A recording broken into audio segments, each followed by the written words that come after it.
Due to technical difficulties, the video did not record my introduction to David Leach's gallery talk April of this year. I have added it as an audio recording to this video. Today we are here for the gallery talk featuring the artwork from the exhibition by David Leach titled Intersection. I want to thank David for all his efforts in allowing us to have the honor of showing his artwork in this space to share with the community.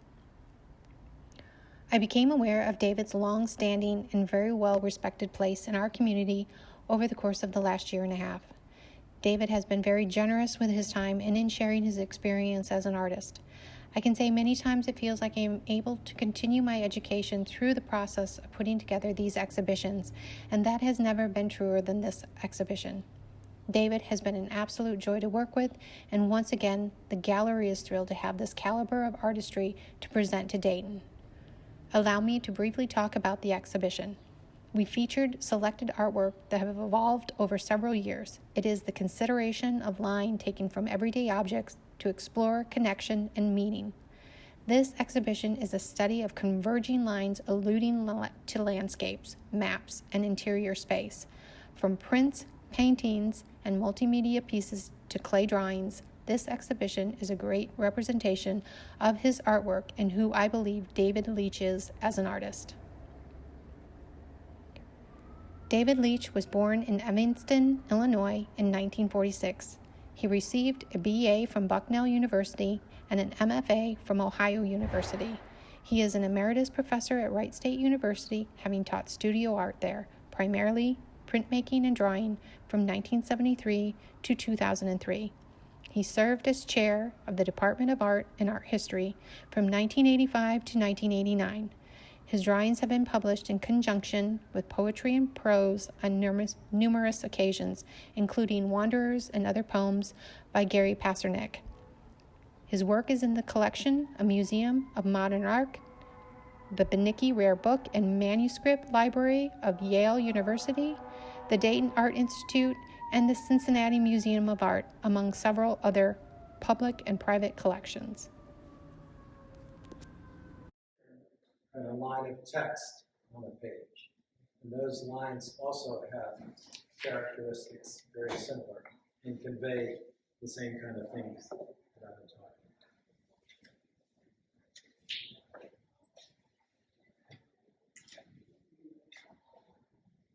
about.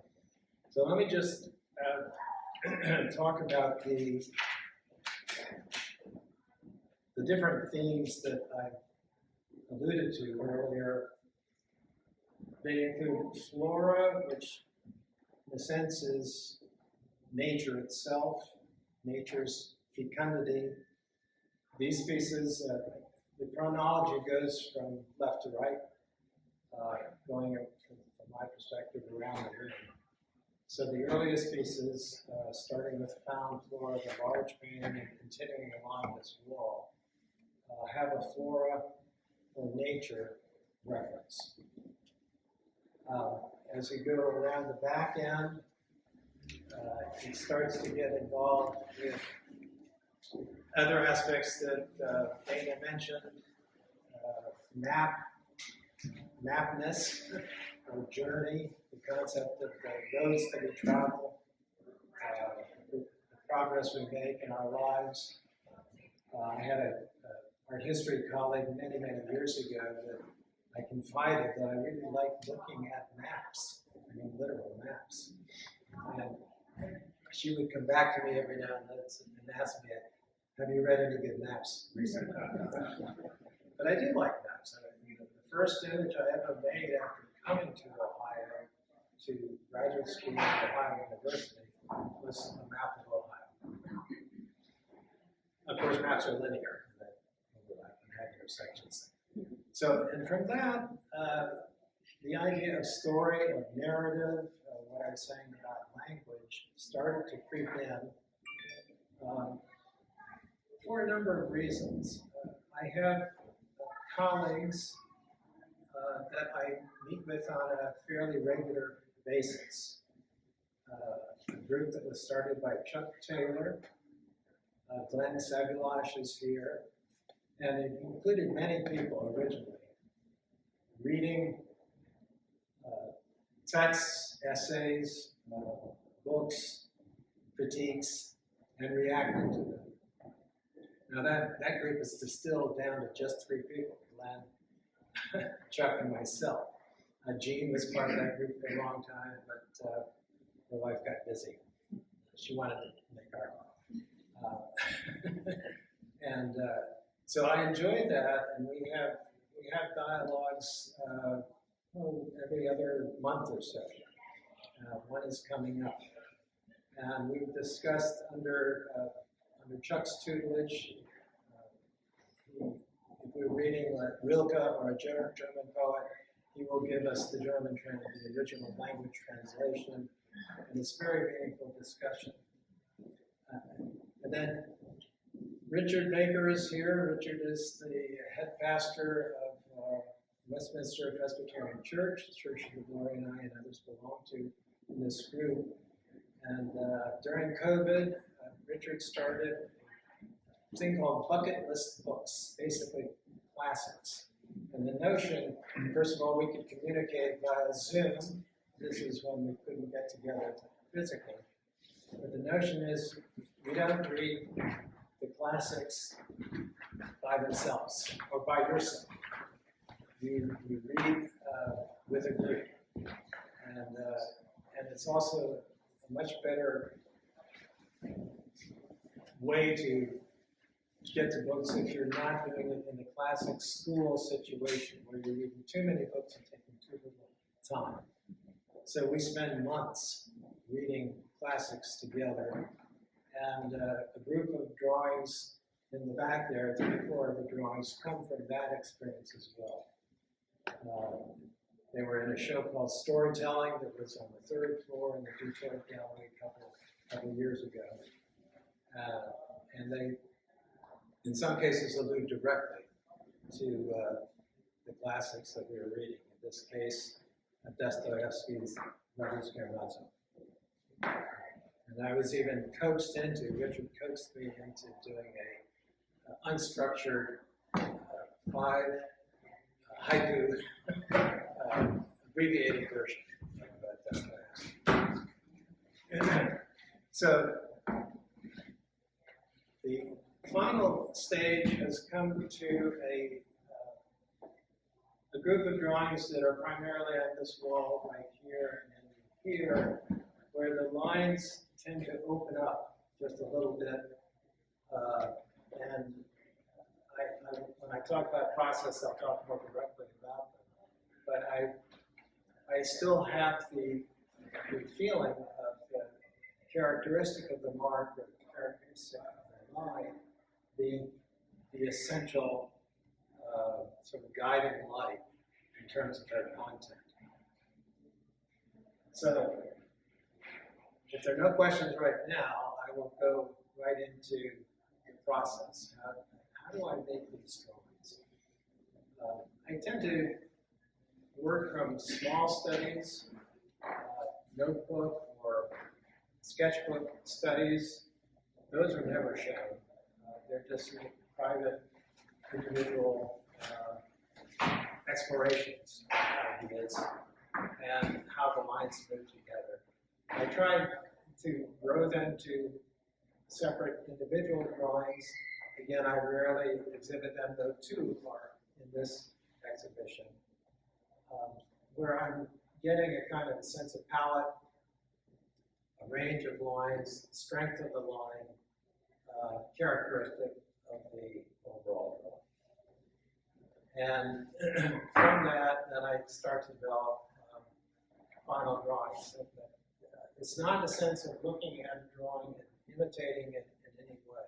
They're very different as they grow, and I never know what's going to happen until the drawing process starts. And once it starts on a larger sheet of paper, usually goes from very, very hard lead, 4H, 6H. Those of you that are not artists, lead is so hard, you get a very light line and a very thin line. And I actually like those marks, even though if that was the end of it, you could hardly see the drawing. just too light. But it's a good way to start to maneuver the page. And then I go to a variety of media. Dry materials, crayon, colored pencil, grease crayon, litho crayon, ink, dark, light, and I start to build these shapes. Again, shapes that are drawn through the lines that intersect. And one thing leads to another. As in writing, one line goes to another. The author really doesn't know what's going to happen at the end until those lines start to develop. Same with me. Once I've got the structure sort of embedded, or the idea of what the drawing is trying to be, it sort of surfaces and starts talking back to me. And that's when I start using blacking, things that are indelible, things that still could go wrong, but that's simply the way I work. And so I'm gonna just select a couple of drawings that most of you can see. This drawing right here, this is titled Pastorelle, and that drawing, the larger drawing on that diagonal wall, is titled Still Life. This drawing started as a vertical. Actually, it's an interesting parallel between these two drawings. This painting started years ago as a horizontal in the landscape. It was part of the, those of you that have known me long enough, I used to do I did a 10-year series on trees, which is basically lines in space. So there's not that big a step between that tree series and what I'm doing now. And this, I did a number of large-scale paintings. Happily, most of them have sold. This one never did. And I lived with it for a long time, and then decided, another thing I learned from Ray Must, those of you that knew Ray, he would constantly go back to old paintings and repaint them. There was often a painting on the back of the painting that he would have repainted and recycled.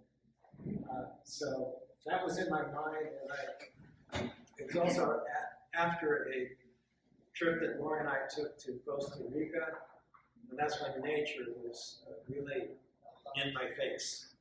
You can't go to a country like that and go into the jungle-like atmosphere without being aware of the fecundity of nature, and also the challenge or the almost inability to capture.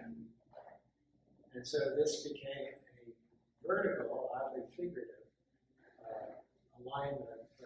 You can see the floral started to develop, and then the painting developed through many drawings, and finally became what it was. And this, many of the drawings in the series up to this point were vertical or figurative, and there was actually a figurative illusion that was part of that initial drawing. So if you turn your head this way, you might be able to get a sense of like hip structure and the shallows of the waist and whatnot in there. And at that point, I was looking at a very interesting book about de Kooning drawings, tracing the figure. These were almost 100 drawings that de Kooning had done from the late 30s into the 50s.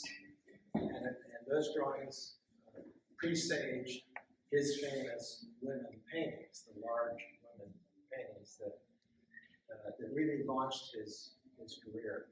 These drawings were at the Los Angeles Museum of Contemporary Art, I believe in 2022 or something like that, in a very handsome book of all these drawings. And so I've been looking at that for some time, and that's why I wanted to at least try to allude to the figure. It simply didn't work. This happens. Maybe it was the daunting element of these terrific drawings that I kept going through. So what do I do in situations like that? I usually move the work around or set it aside and start something else. In this case, I just moved it to a different location, a different room in the house, actually my living room, so they could start to negotiate with other drawings that I had in that space. And that helped me along with the process. And in doing so, I just happened to do this. And I left that way for a while. Because all of a sudden, instead of the marks being right in my face, the space kind of opened up. And, so I start to see horizon-like lines. And I start to see space within those lines. And so that was it. And I knew that I was sort of reaching, when I work in a series, usually you reach a time when I'm going to start repeating myself if I don't make some kind of transition. So it's really in the market for the transition. And I like the openness. It sort of held me back from putting too much information in there.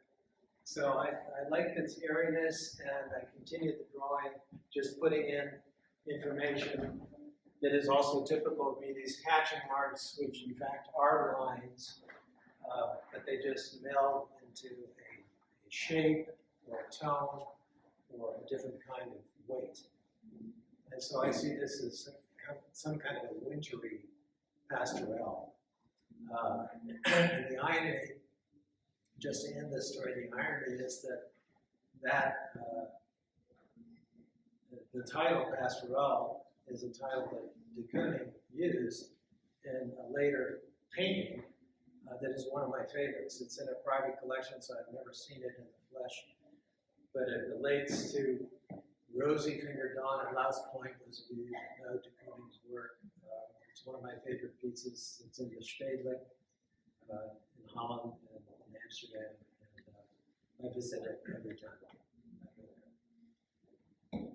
So this drawing here, that's titled Still Life, is, it almost immediately followed this one. So you would think that, okay, I like this airiness, I like the openness, I like the fact that I'm not overworking the drawing, that I'd sort of stick with that, but no, I didn't. I didn't. It's one of the loudest drawings, the least quiet drawings in the show, and it has I just wanted it to be filled with allusions to space, actually interior space. I've done a lot of studio drawings, and I also wanted to get to the point where I could actually have some objects floating in that space. So, and they're fairly well buried. If you look closely enough and long enough, you can find a bottle of wine in there, you can find a wine glass, which brings me back to the group that I had with Chuck Taylor and Glenn. We always meet at Chuck's house. It's much more convenient for him, and it's wonderful for Glenn and myself because we bring the benefits of this wonderful wine cellar that Chuck has. So anyway, that piece sort of went in an opposite direction, and it has some of the same characteristics of Marx, but the curvilinear and the mixture of straight line or architectural allusion is much more a part of it. And so I hope that communicates, when you look at drawings like these two in comparison, you feel it's sort of the same thing. I can talk about process all day, but I can't tell you exactly how the inner logic that develops as you're working is translatable. So it's what I see when I look at the drawings, and that's all I can convey. How I put down the marks. So that being said, I just would like to open it up to any questions that you might have, any other drawings you want me to talk about. Every image has a story. Every picture tells a story. So I'm happy to go on, but I'd like this to be conversational, if at all possible. Do you work from an easel? Do you work flat? You take it to the wall? I always work on an easel. It's oddly enough, it has to do with the architecture of the space that I work in. The last two studios I've had, both inside my house, have no large-scale flat walls. I've only had one studio in my career that had big, huge walls. In fact, it was in that building over there, in this complex.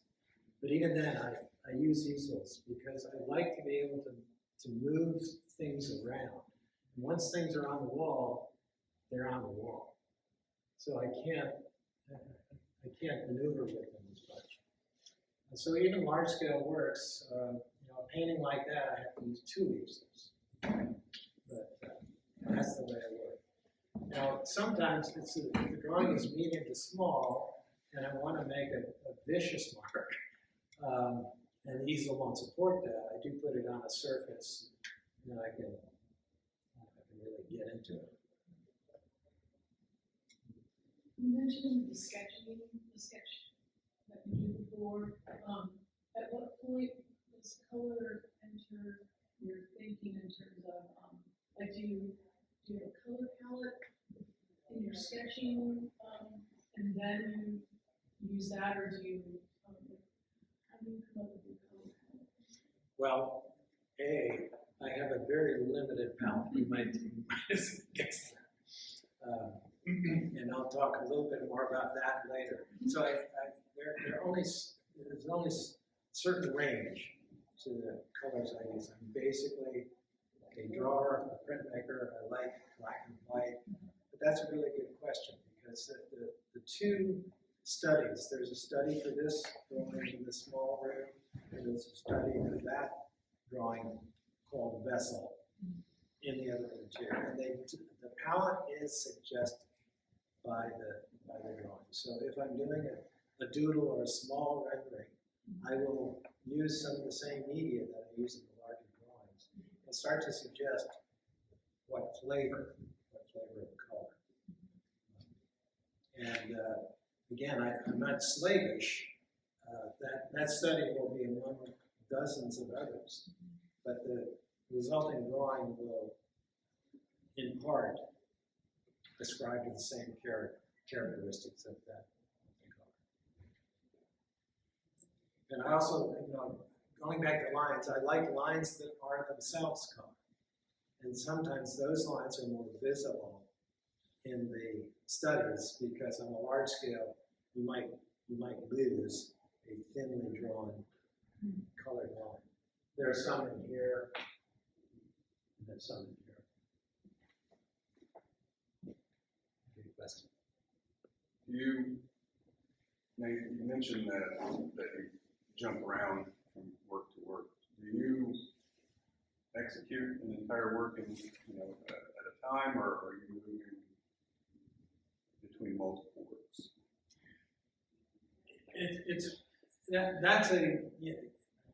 Michael is an artist. He was a student of mine a long time ago, right? Stayed happily as a studio right across the hallway. It's good to see these students continuing on in their work, just like G, you, and lots of other people. I don't tend to work on multiple things at the same time. I think I get easily confused.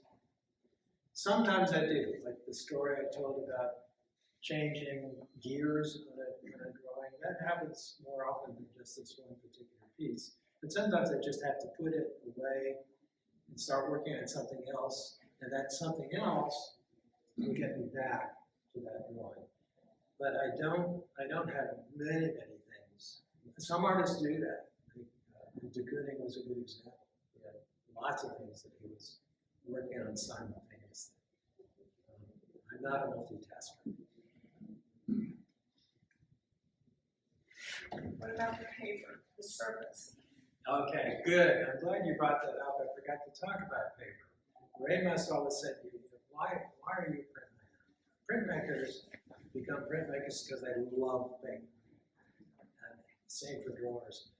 I have a love for paper, and I use lots of different paper, mostly high quality paper, some not so high quality, because the paper is the substrate that tells you a lot about what's going to happen in the work.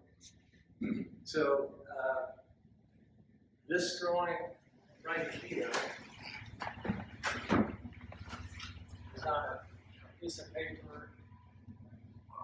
It's jade margin green. Okay, so any printmakers in the area or people that read that paper will maybe recognize that name. That was a terrific paper. Handmade sheets, some highly glossed with lots of sizing, some not so much. This is sort of medium. And that paper company burned down decades ago. And I have a treasure of these made sheets. And this, and this is like your white cellar. I get a little nervous when I'm dealing with very limited supply. But you'll notice that there's another trope that goes on that I hate to give away. I was going to ask you, what kind of tricks do you notice? What some characteristics that I do? It has to do with edge. And you'll notice that most of them have very undefined edges. And most of them I don't draw to the edge of the paper. Even though there are teachers that I've had say, you never do that. You start drawing, you complete a sheet of paper entirely. My favorite Cezannes, I love Cezanne paintings, but my favorite Cezannes, they're drawings. They're on paper, lots of open space. The Mont-Saint-Victoire series in Aix-en-Provence, I really gravitate towards. So this is one of the only drawings here that every imagery goes right to the edge of the paper. There's still a little chart about where the edge is on the paper, on the image. But, so I use lots of different papers. That's what you were asking me about. And the paper serves particular interest, and that's truer in printmaking than it is in drawing. Drawing, I do like rugged papers. And by that I mean paper that will take a lot of stuff. And stuff that I can throw on and also get rid of. And stuff that won't violate the evenness of the sheet that much. Good question. I have another question. Behind you. What about the framing? The framing is consistent on all of them. They're beautiful. I like a frame that disappears, basically. I'm very jealous of painters because they don't have to deal with glazing. They don't have to deal with a glass cover that you have to avoid your reflections to actually see the work. And in fact, there are a number of young painters in the area that are now, and I see their drawing is on canvas or paper mounted on board. Andy's show, a couple shows ago here was just that kind of a show. And yet, I do like loose paper.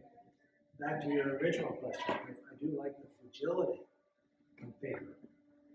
And if they're framed in a certain way, especially if they can float inside the map, they're not trapped they're breathing, they're kind of living, and I like that quality too. So yeah, I have to go through the labor, so I do most of my own framings. I get components elsewhere, and then I put them all together. But the best frame is one that you're not aware of at all. So the rails are far enough away from the image itself. We follow that. If you always do your frames the way you're doing it now, or have you evolved in that regard from going to painting to drawing and so forth? I haven't evolved much.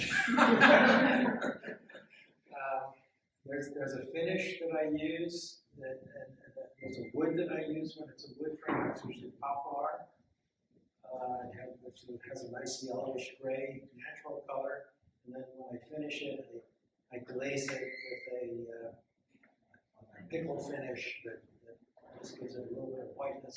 These lighter drawings, there's a little bit more of that on the frame. I leave a little bit more of that stain on the frame because I want them to be light so that they don't take away from the spacing.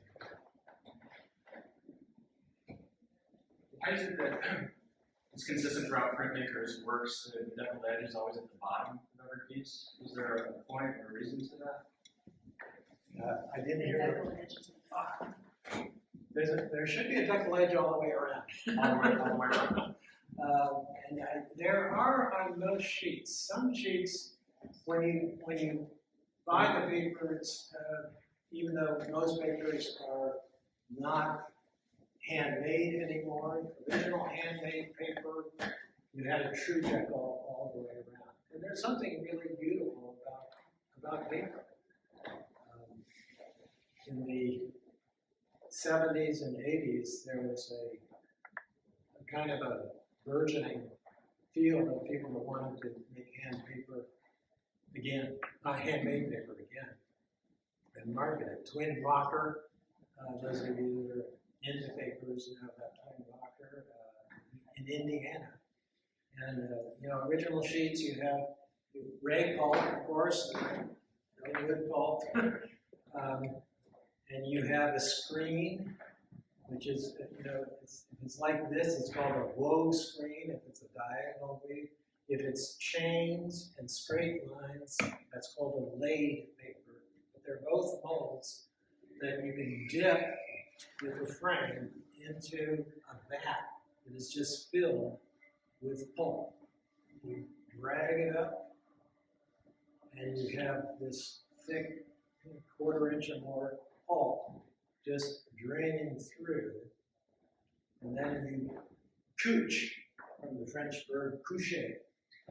You couch it onto a felt, and then you've got this sheet of still wet pulp that you then sandwich between wires and you press out.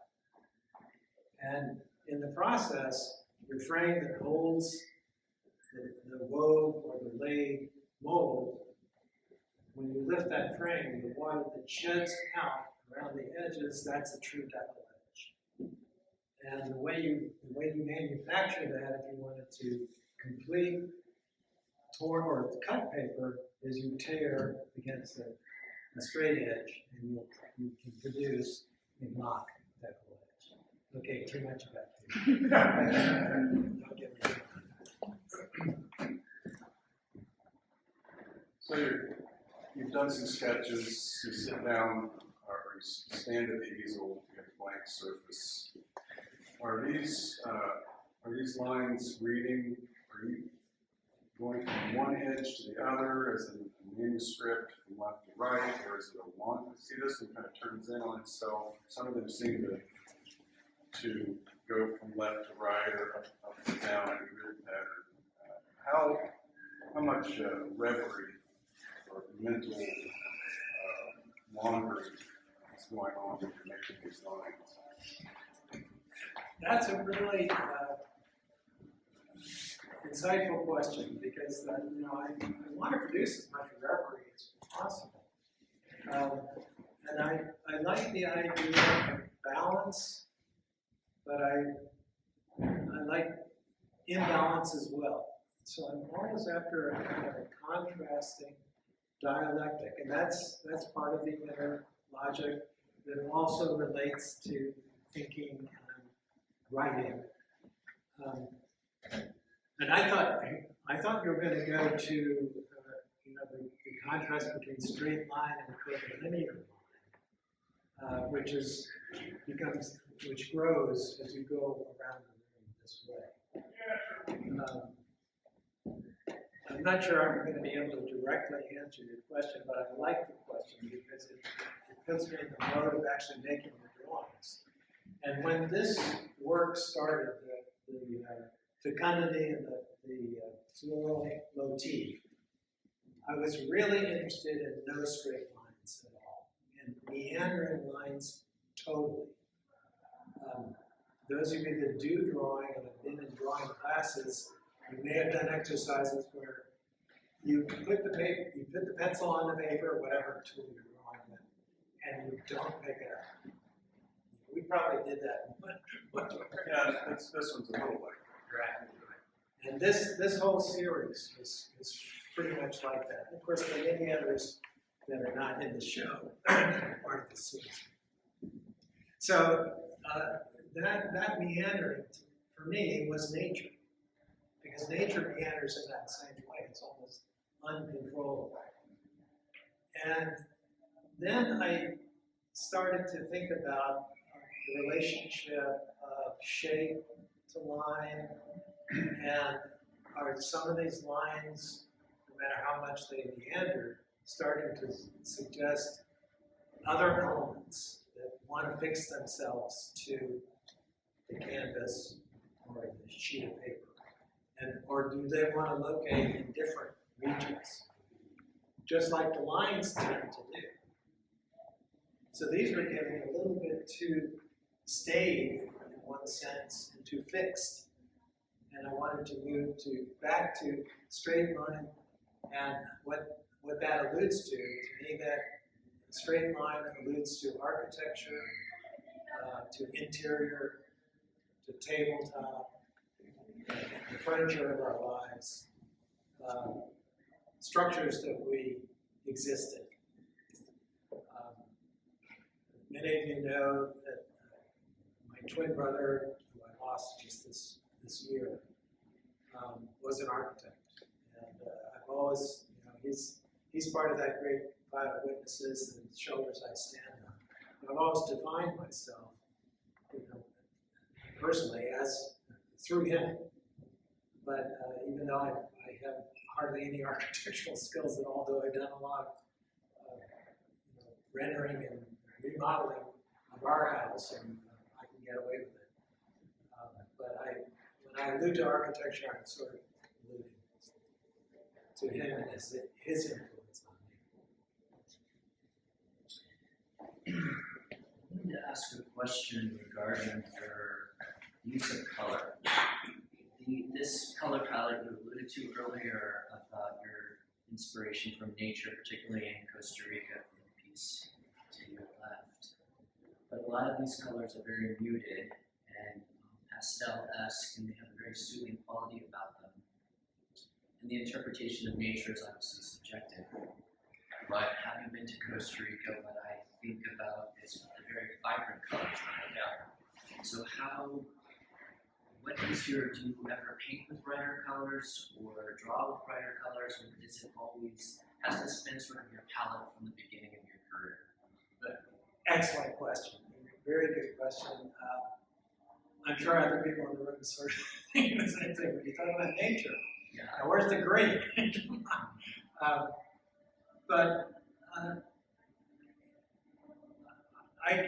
don't really know exactly why my palette is so limited. I think because I'm a drawer, and especially in printmaking, I mostly do black and white. But I also feel that what nature holds in terms of color is mostly neutral. If you think of the wide spectrum of color in nature, there are some brights, but they're small points in a vast, vast sea of neutrals.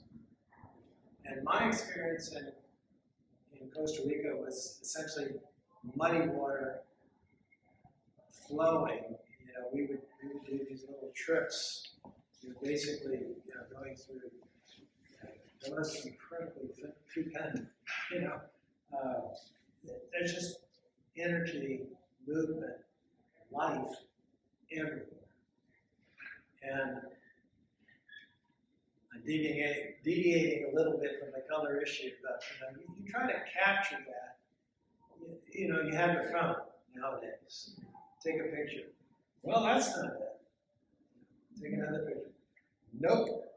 Even though all the color and imagery is in that same, you know, image, but the image is fixed. It's not moving. It's not full of light.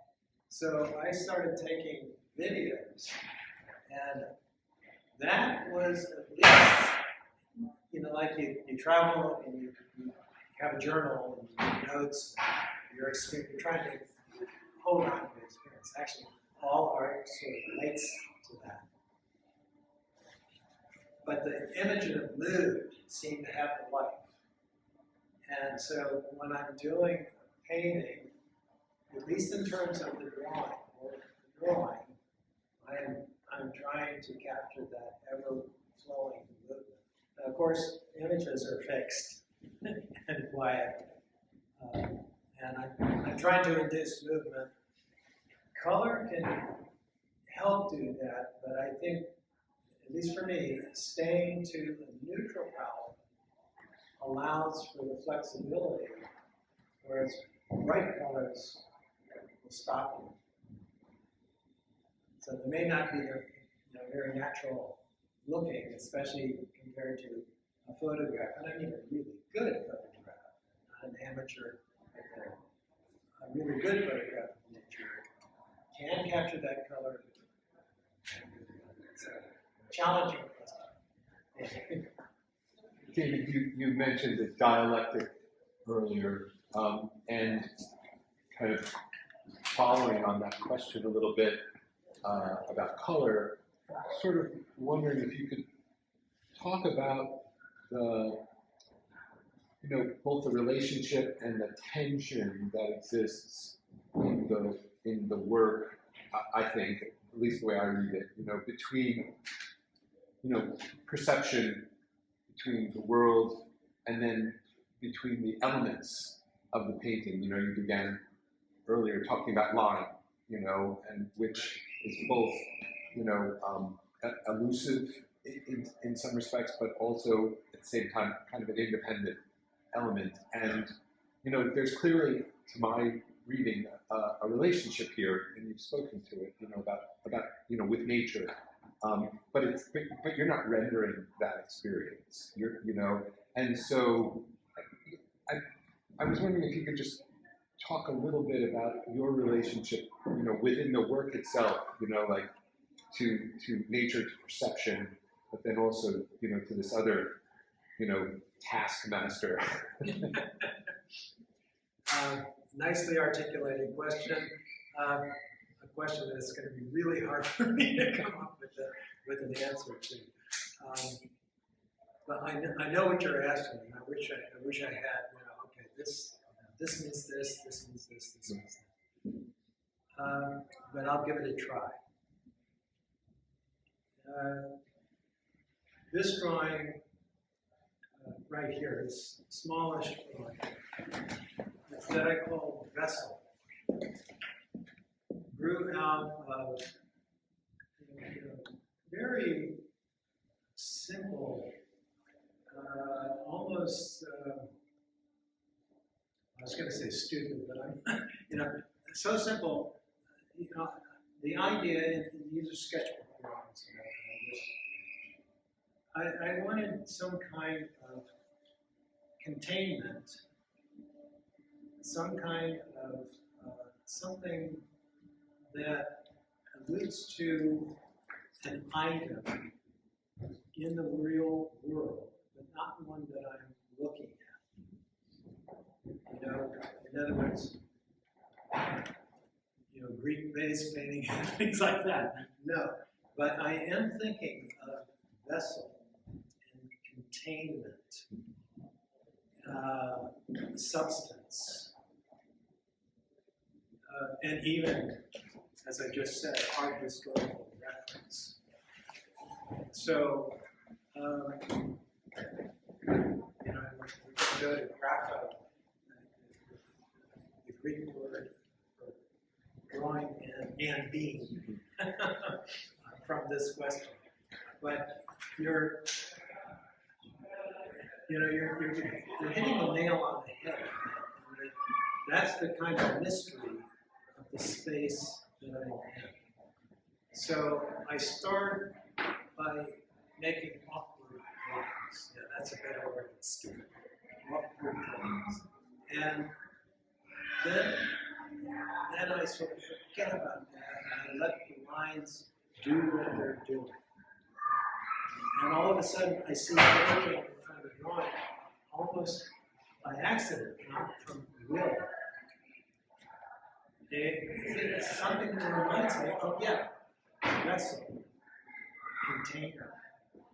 So it's just, and then I can play with the shapes in a slightly different way because that has surfaced.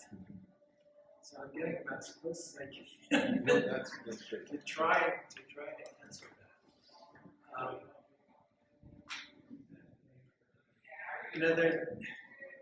Another response is that they're just like they're stick thin in line, they're stick thin in shape.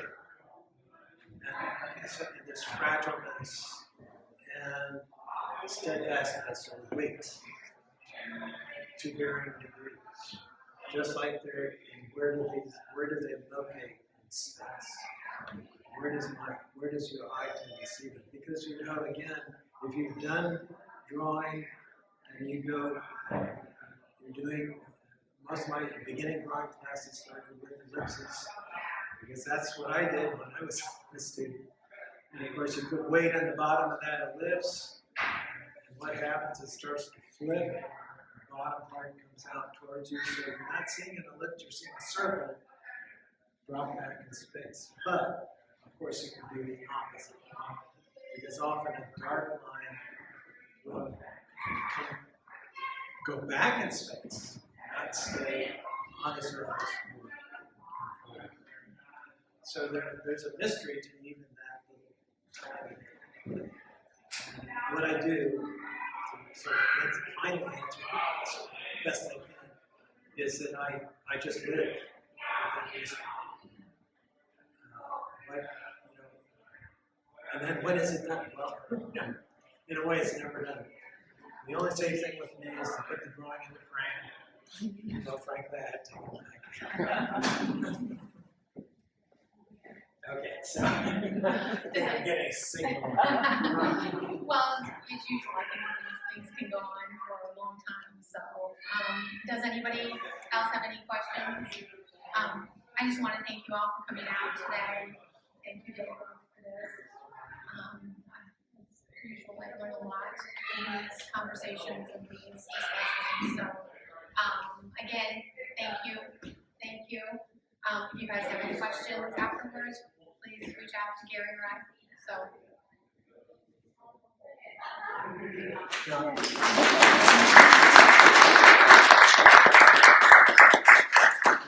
Again, thank you for, if you ever work with Dana, and some of you I know have, and some will in the future, it's a treat.